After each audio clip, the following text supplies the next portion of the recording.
Commander Central, episode 340, and today we're taking a look at listener Bill Tonjes' Ramses Overdark Demir Auras deck. I'm Dana. And I'm Chris. Chris, how you doing today, man? I am doing well. Max is out. He had some surgery yesterday. We're recording this on Thursday, but he's already back home and doing okay. Indeed. Got butt implants. He was trying to up his twerking game, and so he got the butt implants. But I think he's ready to start. He can get real low now. So yeah, you know, J-Lo's always been one of his role models. Right. He's always tried to emulate her and everything he's done. So yeah, we're looking forward to that. We'll try to see if we can get some video up once he's recovered, and can really shake that for everybody out there. Of course, it's always spoiler season. Have you seen much stuff from Brothers War so far, Chris?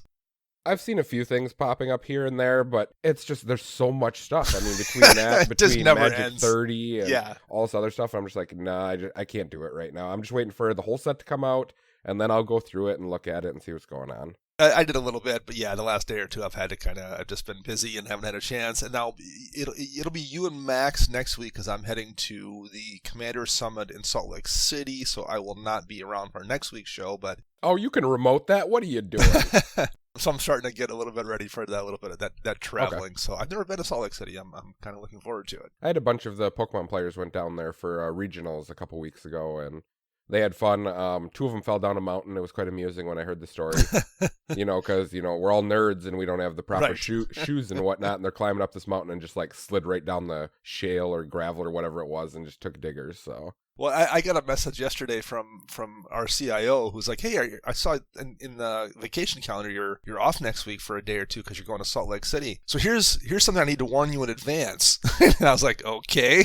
He's like, so if you order beer on tap, so he's got beer advice for me. In Utah, there's a 5% maximum alcohol by volume on tap beers. So you get some awful beers because they just kill the yeast at 5% and you get all these raw malts. But if you buy canned or bottled beer, it can be any alcohol by volume. So he's like, just check that out and see if they have the particular beer in a bottle or a can versus getting it on tap. And I'm like, wow, that's the most practical bit of travel advice for going to Utah I can possibly imagine. Thank you very much. Like, I appreciate that. That will great. Actually be useful. So yeah, I a little bit of practical advice, and I'll be going, and I'm really looking forward to playing. So I actually have a game scheduled on Saturday in a pod with Travis Gafford, who's one of the sideline reporters who kind of does stuff outside of the stadium for League of Legends matches. Has a YouTube show and stuff. And he's a guy I followed for years, and he made a tweet earlier this week about like, I think I'm gonna go to Salt Lake City for this thing. I've just started playing Magic, and I happened to be like, I saw it, so I responded to him, and the people that are running the Magic Summit saw it, and they're like, well, we'll get you guys in a game. We'll make sure we have some pre-con decks there. So they set that up. We're gonna play a game on Saturday. So I'm actually kind of looking forward to that because he's somebody that's not even Magic related that I've just been kind of following for a few years. So that'll be cool. That'll be awesome. I think that's really all we got. I mean, like I said, there's spoiler season constantly. We had the Secret Lair, the Christmas countdown one, kind of the Advent calendar thing, went on sale on Tuesday, and I was actually going to get that, and so was Max, but it sold out in like 5 minutes. So doesn't surprise me. Yeah, so like, well, I guess that's not happening. But other than that, it's been spoiler week, and I mean, I'm hoping we'll get some events announced here in the fairly near future for next year, but that hasn't happened yet. I keep hoping that's going to happen, and that still hasn't happened. So I'd like to get some things on the schedule for 2023, but that has not happened yet. Nope, not yet. So hey, if you out there in the listener land want to reach out to us and tell us about what you've been doing or what you think of all the new spoilers coming out, or give me any practical advice if I'm in the great state of Utah and in Salt Lake City next week, how'd you go about doing that, Chris? Well, you can reach us on a multitude of social media platforms. You can find us on Twitter at CMDR Central. You can search us up on Facebook, CMDR Central. You can find us on YouTube by searching CMDR Central, and you can find us online at cmdrcentral.com. You can also find us on patreon.com/CMDR Central. And I think Max usually has more stuff he says there, but I forgot what it is, so we'll just leave it at that for now. He can extemporaneous. He can expand on that next week when he's back in the house. So let's jump right into this deck tech. Bill sent us his Ramses Overdark Dimir Aurus deck, and we have a few notes. We asked Bill what his meta's like. He usually plays at a Rising Star in Oakdale, Minnesota on Fridays, and the meta ranges from upgraded precons to highly tuned decks. He tries to bring 7 or 8 decks so he can hang with Pauper Commander players if he needs to, or all the way up to just short of CEDH if he needs to do that. He's trying to normalize your Rule Zero conversation. Some people just want to play what they want no matter what, so he's trying to get people to talk about their power level a little bit more. Oh, there's so many people like that out there, though. There's a few in our shop that are like that too, where no matter how many times you talk to them about it, it's like, I'm just gonna play this, and it's like, okay, dude, fine, we'll just nuke you out of the game, and you can sit and wait for another game. Well, I will say this, Chris. There's a player in our shop who I had a power level issue with, I don't know, 6 months or so ago, and I had tried to nicely explain to him that, hey, everyone wasn't really playing at the tutor up your combo on turn 3 power level. You should at least give folks a heads up, and he was not very open to that. And apparently you guys have talked to him multiple times because there's been additional problems with that player. I know exactly who it is. So, well, this week he came up to me when I got in the shop. He's like, hey, I know we had some problems in the past. I've been trying to work on this, so you mind if we play a game? And he was much better about communicating what he was doing, letting the table know his deck power level, and trying to at least be a better ambassador in terms of how he handled himself when he played games. So hey, having that conversation works. There's that is a very good thing to hear too. Absolutely. I don't like hearing when people are like what I just said, where you're going to nuke someone off the table and you hate them off the table, and usually people turn around and they hate that and they don't ever want to play again. But showing that someone can grow from that, absolutely, and that's something that we as a community need to try to help others with. For sure. So yeah, you guys have managed to turn that guy around, and we had some pretty good games this week. He plays at the Battleground Cafe in White Bear Lake that has a Saturday Commander League with varying themes from week to week or month to month. So the goal of a specific deck here, and his son Dennis and Bill have both played with all of us. They came over to our LGS a couple times. I can't remember if you got to play with them or not, but Max and I definitely did. And then we played with them in Chicago too, about 10 months ago or so ago. We went down there, and Bill came down, and so we played then as well. So he wanted to try to build something that could kind of out-hipster my Shiro deck. Yeah. I love that term.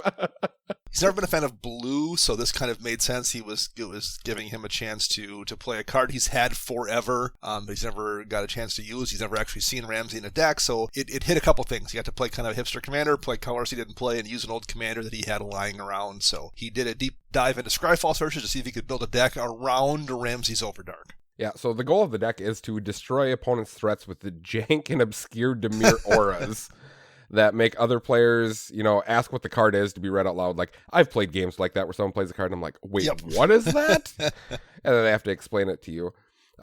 He also said that he did put a couple combos in the deck because, sometimes the games just got to end, but he doesn't tutor for them. And I actually looked through the deck, and I think there's only maybe 2 tutors in the entire deck anyways. Yeah. So, and I think it's a 4-piece combo, so it's not really super easy to get off anyways. The deck runs a sub-theme of Richard Kane Ferguson art with 8 cards by the original master. He also said he's going to be adding the new Force of Will borderless that comes out in January 2023 with the release of Dominaria Remastered. And that is also a Richard Kane Ferguson art, I believe. Yes. Yeah. I looked at the card, and it does look pretty sweet. It does, yeah. I'm still a fan of the original Therese Nielsen one or whatever it is. So it's so iconic. I absolutely agree. But the Richard Kane Ferguson one does look pretty sweet. So yes. He's got no budget limit for single cards or upgrades. He's lucky enough to have old cards from way back when he started playing in '94. He's traded away some expensive stuff, but he doesn't really seem to have a limit here. So, all right, let's jump into this. I think this is going to be, at least from my perspective, I didn't have a lot of suggestions that weren't huge changes. So for me, at least, this is kind of more of a show and tell. We'll see what Chris has. I'm not really sure what you're going to drop on us here, but oh man, I got a lot of notes for this deck. Cool. I probably went overboard with this one. So I'll read Ramses first. Ramses is a human assassin, 4/3 with a tap ability. Tap a destroyed target creature which has an enchantment card played on it. So if something is currently equipped with an aura, you can tap it to destroy it. So let's kind of jump in here and start with the land base as it exists. There's an ancient tomb, so we have a little bit of acceleration. An arcane lighthouse. That's probably a way to get around something that's wearing an aura that gives it hexproof or shroud, so you can still kill it if it's wearing an aura that's protection. Or boots or something. Or something, right? Yeah. Bajuka Bog just to deal with a graveyard. Clear Water Pathway, both colors of mana, whichever one you need more. Command Tower, same thing. Detection Tower, until the end of the turn, creatures your opponents control with hexproof can be targets of spells or abilities. Same thing, way to get around auras or Swiftfoot Boots or something to actually kill a thing. Dimir Aqueduct, bounce land. We have Drowned Catacombs, another duel. Hall the Bandit Lord is just a way to give your commander haste so you can actually tap Ramses a turn you drop him. High Market, Sack Outlet, a couple islands, only 3 of them in this deck. The first land I looked to see if it was in here was Manamo School at Water's Edge. Is a way to untap a legendary permanent, so it's a way to reuse Ramses' ability. Morphic Pool, a great dual land. Nykthos, a way to make a bunch of mana. Adawara, the Soaring City, is one of those new channel lands from Neon Dynasty that has a bounce ability tied to it if you don't need it as a land. Phyrexian Tower, Sack Outlet again. Polluted Delta, which would be a fetch. Shipwreck Marsh is a duel. Sunken Ruins is a duel. 5 Swamps. 1 Tainted Isle, a Telerio West, which is a transmute land that you can use as a tutor, an Underground River, Underground Sea, an Urborg to make all of your lands into swamps, a Wasteland for removing problem lands, and a Watery Grave. So there's 33 lands in this deck, and actually there's, I think, 2 different MDFC cards as well that he would probably play as lands. So probably, I'd count it as 35. Yeah. All right, Chris, what are your suggestions here for the land base? First thing is, as I noticed this, and I'm going to lump this in with artifacts as well right now because there's not a whole lot of mana rocks in this deck. Being a Dimir deck that is not focused on the card draw aspect of the game, you need to up your land count, up your land and your mana rock count, because you need to be on curve at all times. And having such a low land count and low mana rock count, it's just going to hurt you in the long run. So I would definitely up the land count in here. Now, I think your duels are fine with what you have in here, so I'd probably just throw extra basics in to make them more, viable, or adding in more utility lands, such as like a Ghost Quarter, a Strip Mine, whatever. Yeah, all those stuff. Yeah, I think 35 lands with the MDFC in a 2-color deck, particularly with a 6-mana commander, feels lighter than I would want to run. It's not like it'd be different if it was a crazy efficient deck that was like all 1s and 2 drops, and if you missed your 3rd land drop for a turn or 2, it might not break your back. Yes. It seems a little bit riskier than at least I would be willing to play that deck. Yeah, I would rather have it be about 35 to 36 with the 2 MDFCs, so if worst case scenario you have to play a land, you have the MDFC in your hand, you can play it as that. Yep, I'm kind of with you there.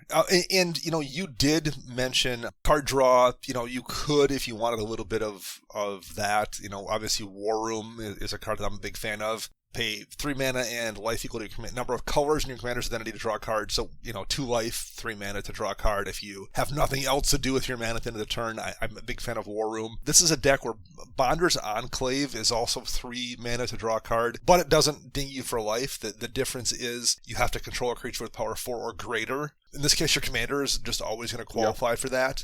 There's other, plenty of other big bodies in this deck as well. So again, if you need to add a land, you could add one of those. That would also help with having card draw options as well. I think this is in Max's notes. He threw the possibility of maybe running a Cabal Coffers in this deck. You do have an Urborg. You do have a couple of tutors, including the Teleria West that you can use to go get a land. So that would be one you could consider too if you have one. Yeah, I'm thinking Cabal Coffers probably better than Nykthos, honestly. Granted, yes, you are playing a bunch of, like auras, because that's what the deck's supposed to do. But you're also supposed to be killing things. So how long the aura is going to actually stick around is another thing to think about. Yeah, I don't know if I would swap. I do think Nykthos is probably good enough, but I'd have to see the deck in play and pay attention to it. That's a good point. I wonder how often the stuff does stick around. That's one of those things I've noticed too. There are plenty of decks where I'm like, oh, Nykthos is going to be great in this deck, and I play it, and I'm like, oh, the way it works is it really isn't. Like, not enough stuff in play. So that's one of those things I think you have to kind of just actually get out there and get some reps to see if it works or not. And maybe it does. It's been in this deck, so maybe it is better than it I would be afraid it would be, so who knows. Okay, so those are the lands. Why don't we jump over here and take a look at the sorceries, Chris. What do we have for sorceries? There are 5 of these wonderful cards. We have an Exsanguinate, an Extinguish All Hope, which is a 6-mana sorcery that destroys all non-enchantment creatures. We have Feed the Swarm, Profane Tutor, and a Toxic Deluge. So your typical, removal spells and everything in here. Deck has a handful of enchantment creatures in there, so this is, and I would say the average deck isn't running a bunch of enchantment creatures for the most part. Yes. So it's probably going to be a board wipe that, yeah, you're paying a little bit more than you're paying off a Damnation or something, but it's probably got a decent chance of leaving a couple of your creatures up to and not anybody else's. So that it's very similar to the white one that all the Enchantress decks play. Yeah, yep, exactly. So yeah, that makes sense in this deck. Profane Tutor is an odd one. I like it because it's a tutor that is weak. Sure, that's a good point. No, that's a good point. If you are trying to maximize how efficient your deck is, I wouldn't run Profane Tutor over, Demonic or Vampiric or whatever. But no, it's a good point. Like if you want a tutor, but you're also not trying to push your deck to like the maximum power level because you want to be able to play it against weaker decks, that's a good call. You're running you still have a tutor, but it's a little bit weaker, and you're intentionally you have the option, but you're not playing the tightest possible way you can play. So no, that's a good point. Yeah. It's definitely a good way to, if you're ever thinking about detuning your deck a little bit, you look at Profane Tutor, 2 mana, just cut your Demonic Tutor and slap a Profane Tutor in there. Yeah. And right there, you're already starting to detune a deck. So exactly. I'll just mention Feed the Swarm because it's a card that I've started putting in. If my black deck is not Golgari or is not Orzhov, I've been running Feed the Swarm. Destroy target creature or enchantment an opponent controls, and you lose life equal to its mana cost. That isn't great. Sorcery speed isn't great, but you are in colors that just don't have the ability to destroy an enchantment. So being able to actually do that in these colors is super, super useful. So I wanted to point that card out. It's one I run in a whole ton of my my black decks. It is very, very good card. So since we just did sorcery, let's take a look at the instance really quick. We have Arcane Denial as a counterspell. Richard Kane Ferguson art on that. It's from way back in Alliances. Boomerang, again, Richard Kane Ferguson art. Return target permanent to its owner's hand. Desertion, more Richard K. Ferguson art. Counter target spell, and if the spell is an artifact or a creature spell, you put that card into play under your control. Dissipate, again, Richard Kane Ferguson art. It's a counter spell, and you exile it. So another example of a card probably similar to the Profane Tutor, which, by the way, it was also Richard Kane Ferguson art. So another thing we missed there, yeah. Dissipate, again, probably not maximum efficiency, but he likes the art of Richard Kane Ferguson, so yeah, makes sense. Yep. And then Malakir Rebirth is the first of the MDFC cards that we talked about that are also in here that kind of count as a land. And that's just a way you choose target creature, pay 2 life, and to end a turn the creature gains. When this creature dies, return it to the battlefield tapped under its owner's control. So it's a way to protect your commander, leave 1 mana up, and if somebody tries to kill it, you've got a way to keep that from happening. Oh yeah, I play that card in my 1v1 commander deck. I play Kroxa.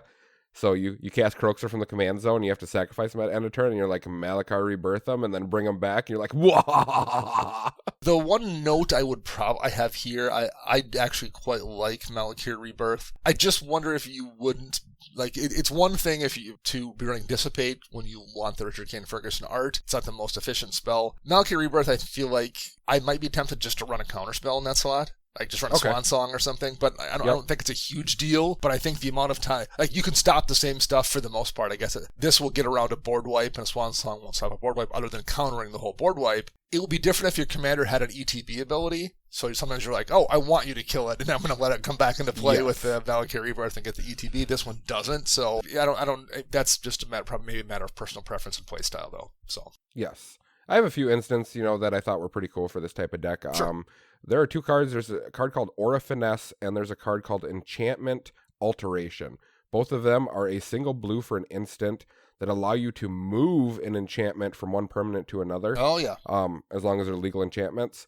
I found it, so the way that I was looking at this deck is just casting these enchantments on your opponent's creatures to give them a value engine of some sort, but that can't hurt you at the same time. Right. Because there are a bazillion enchantments out there, or auras out there, that allow you to give them, like +2/+2 flying, but they can't attack you or Planeswalker you control, or they have menace or all that other fun jazz.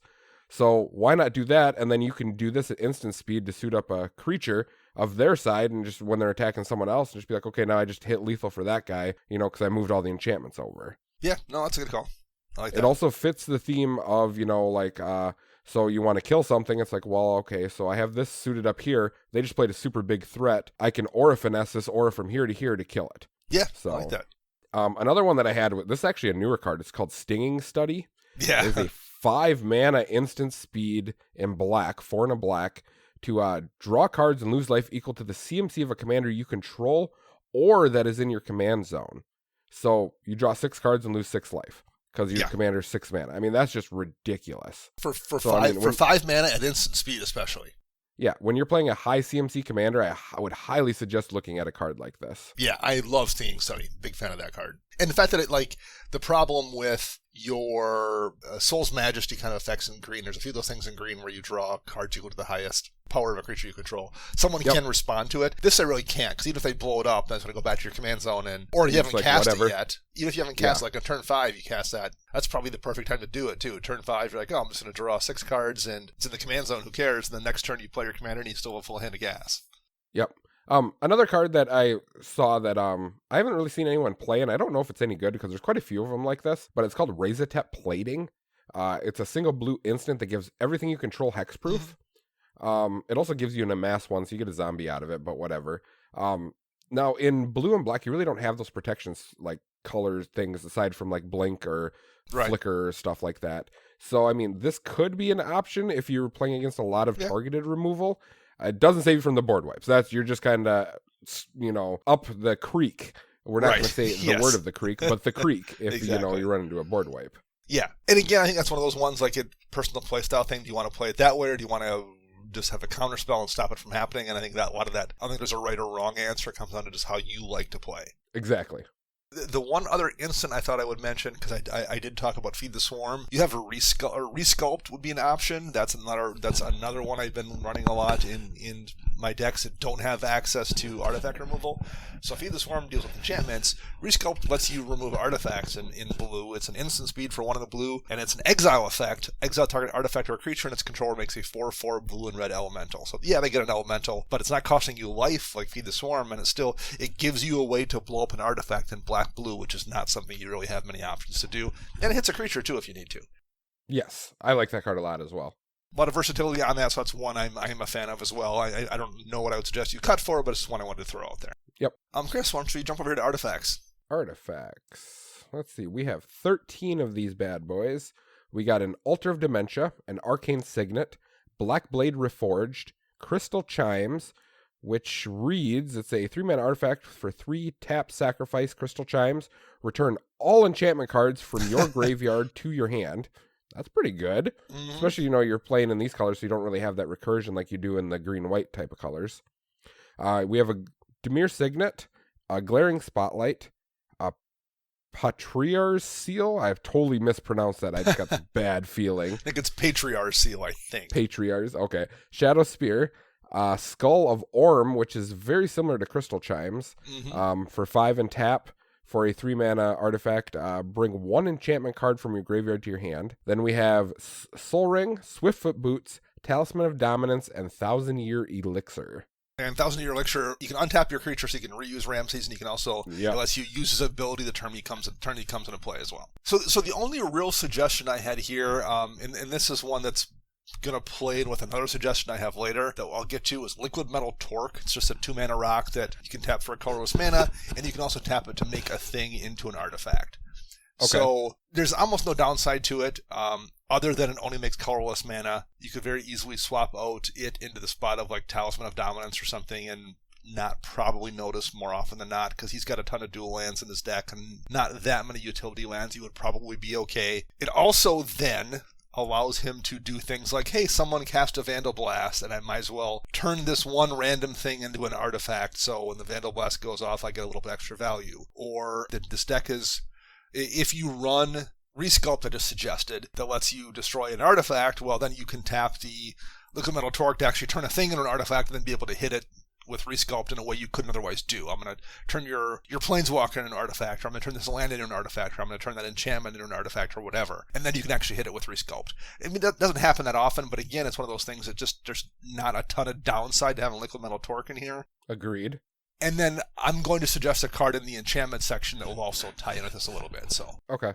Yeah, for artifacts for me, I had cards that are more of a mana rock type, and my examples were your Mindstone, Commander Sphere, Hedron Archive, something that gives you mana but also has a secondary value to it, whether it's sacrifice to draw a card, or like you were talking about the Liquid Metal Torque to do something different.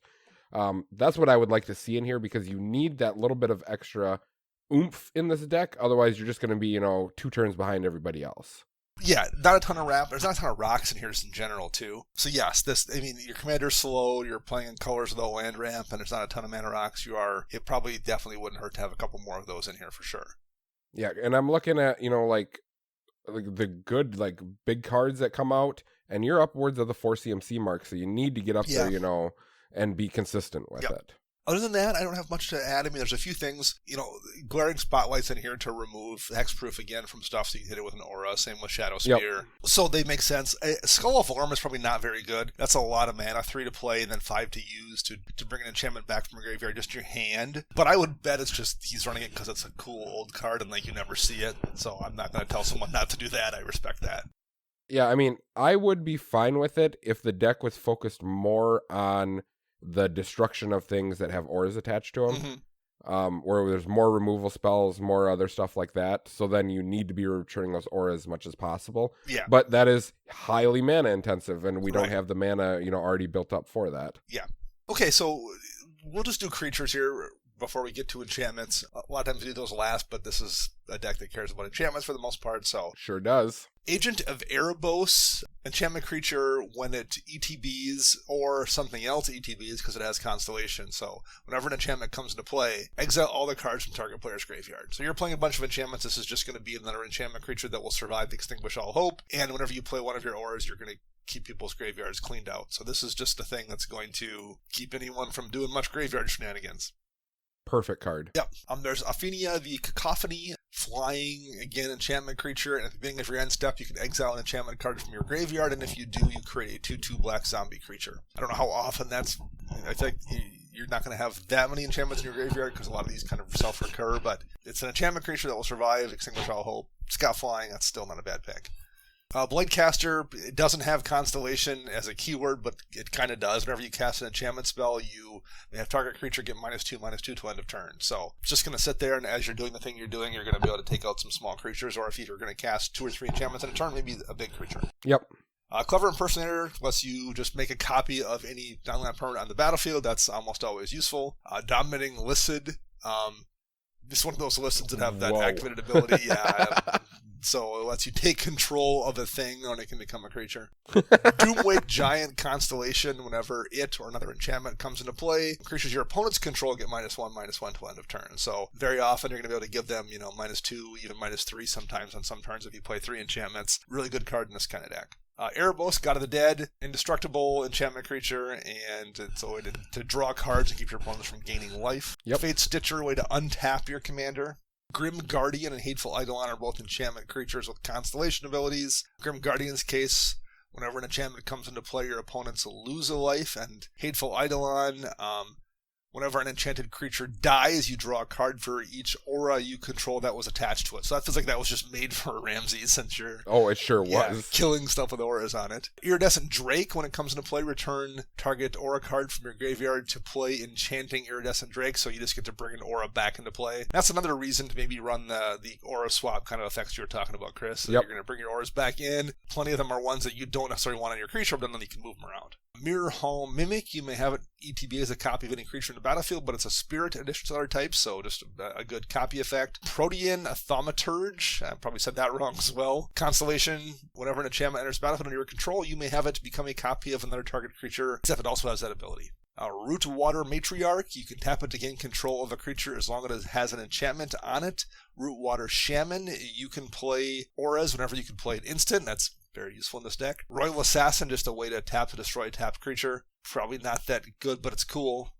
So if you're not going to, it's kind of on with the assassin theme, so I get it. Thassa, God of the Sea, it's got a scry effect baked in, and you can also make a creature unblockable.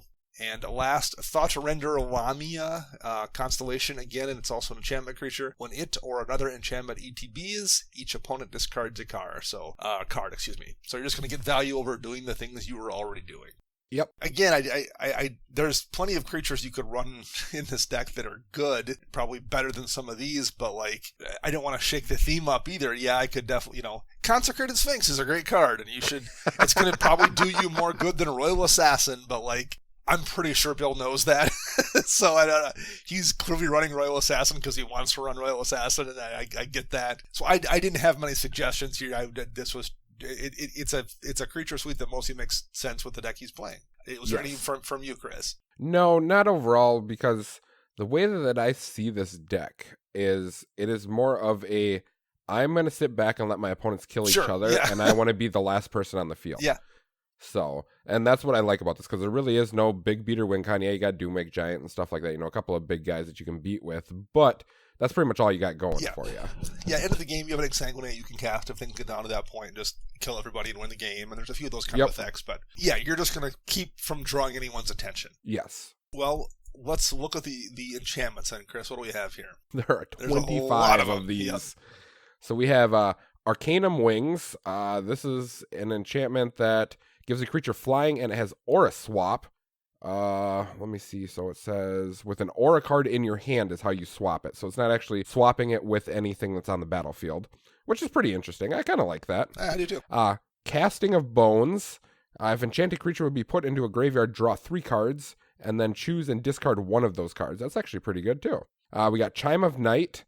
When Chime of Night is put into a graveyard from play, destroy target non-black creature. So you could get a double destruction. You destroy the creature that this is enchanted to, plus then destroy another creature. That's pretty good too. Dead Man's Chest. This is a newer card. Death Watch. Whoa. Despondency. I think I pronounced that right. Yep, I totally did.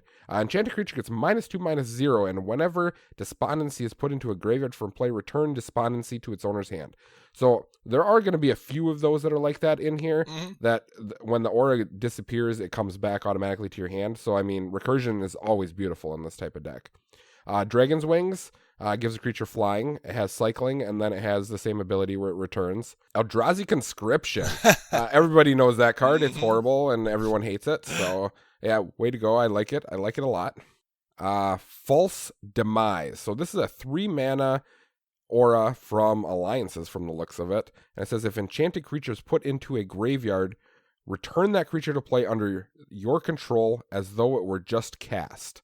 So, I kind of like that card too. That seems pretty good. So that's False Demise. And then we have Fool's Demise, which I'm assuming is the same card, just much worse because it's a new card. Sure looks like it. Then we have... Sorry this is taking me so long. It keeps like adjusting on me. Because Archidec's being dumb.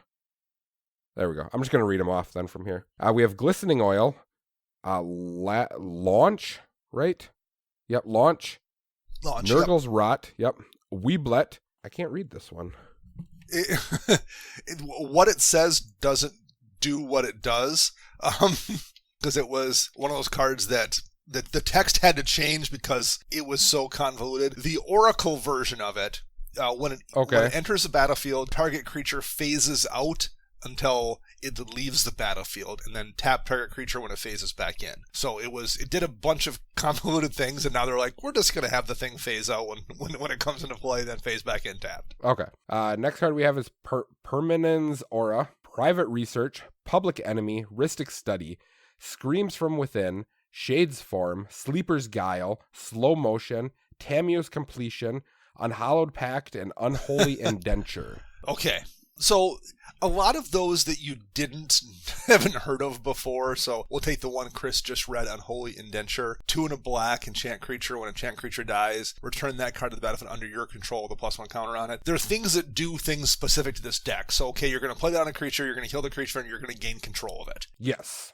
Or there are ones like Sleeper's Guile that do a really minor thing. In the case of Sleeper's Guile, the creature can't be blocked except by artifact creatures and black creatures. But more important than that on Sleeper's Guile, when it's put into the graveyard, you return it to its owner's hand. So you play on your creature, you don't even care about the ability, you're going to tap Ramses to kill the creature, and then Sleeper's Guile is going to go back to your hand. So a lot of these are ones that works with. You're never running Sleeper's Guile in any deck except for this one, and you're using it because you can recur it. So that's what a lot of these weird ones are that you've never heard of in this deck. Yeah. So as I went through and I looked at these enchantments and everything, I looked up a whole bunch of them, and the ones that I really like are like your vows type of ones, where it gives this creature that it attaches to some sort of ability. For instance, we're going to take Vow of Flight. It's a 2 and a blue aura. The creature gets +2/+2 flying and can't attack you or a planeswalker you control. So there's a whole bunch of these within these colors that you can give to your opponent's creatures. which then forces them to use that creature, which is bigger, to beat on your other opponents. But they can't ever attack you with it, so you never have to worry about it. And then later in the game, you just destroy it with Ramses anyways. Yep, yeah, exactly. I will quick single out a couple of these. Nurgle's Rot was one of the ones that was mentioned that Bill sent us in his description, because that's brand new. It's from the Warhammer decks. Yep. Enchanted creature an opponent controls, and when that creature dies, you return Nurgle's Rot to its owner's hand, and you make a 1/3 black demon creature token. Well, it's ridiculously cheap. It's 1 mana. It's going to come back to your hand, which is, again, it's one of those things that you don't even care what it does. You just want to enchant the creature so you can kill with Ramses. But it's also going to give you a 1/3 demon creature. Like, that's, if there was 10 copies of Nurgle's Rot out there under different names, this deck would probably run all 10 of them. Agreed. So that was one I did want to single out. Are there any suggestions that you would have to add here, Chris? Again, it's tough because, like, there's cards that are better, but like a lot of the stuff is really specific to this deck. I guess the biggest thing I can, say that I would suggest is try to pick one type of theme of it. Sure. Either go into the theme of you want to kill stuff and then, return your enchantments, or you just want to have your opponents kill each other with the enchantments, and you're going to sit back and kind of be nonchalant, pillow-forted back type of thing. So the one I'm going to suggest here is Ensoul Artifact. That's the one with the animated scissors on it for 1 of the blue. Yep. Enchanted Artifact is a creature with base power and toughness 5/5 in addition to other types. So it's a way to use Ramses to kill an artifact. You enchant someone's artifact, tap Ramses, kill it. Yes, you lose the Ensoul Artifact, but like it's worth it for the 1 in the blue to remove someone's artifact. You're not also limited to enchanting your opponent's thing. Like, it's entirely possible you're going to find yourself in a weird position sometime where you're like, oh, I just top decked Ensoul Artifact and someone board wiped, and if I play this on my Soul Ring right now, I can just kill that person at 4 life who thought they were going to be fine after that board wipe. Like, on occasion, it's going to have some utility there. And part of the reason I also threw Liquid Metal Torque in is because then it lets you do the same thing. I'm going to turn this thing into an artifact. I can then Ensoul Artifact it and kill it with Ramses. Yes, that is actually really good. So, again, not going to happen super often, but when there's really no opportunity cost to running Liquid Metal Torque, it's just going to give you that much more synergy with Ensoul Artifact, which I think is already probably going to be worth running in this deck. I think just to have the option to blow up artifacts with Ramses, I think that one's worth it. So, now you've got like 3 or 4 different cards that would synergize with Liquid Metal Torque. I think even more reason to run that. Okay.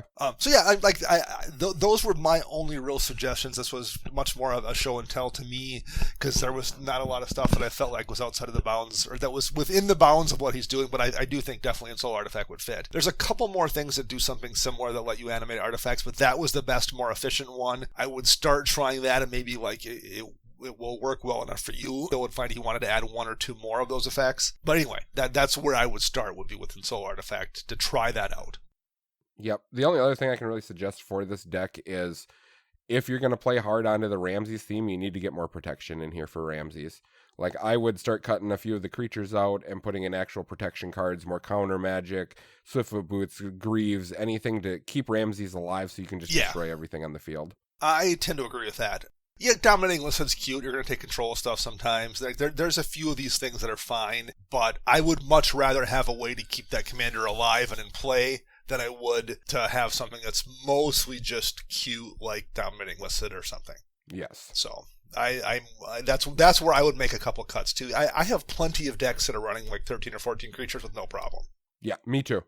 So, although I have been noticing, I've been putting in more and more creatures because the creature suites that they've been printing have been super powerful. That's part of the right. That's definitely in the decks where my creature count has crept up. It's because it's been like, well, I got her. That thing's ridiculous. I'm going to put that in my deck, of course. So yeah, no, that's definitely a thing. All right. Well, I think that is going to wrap up this episode of Commander Central.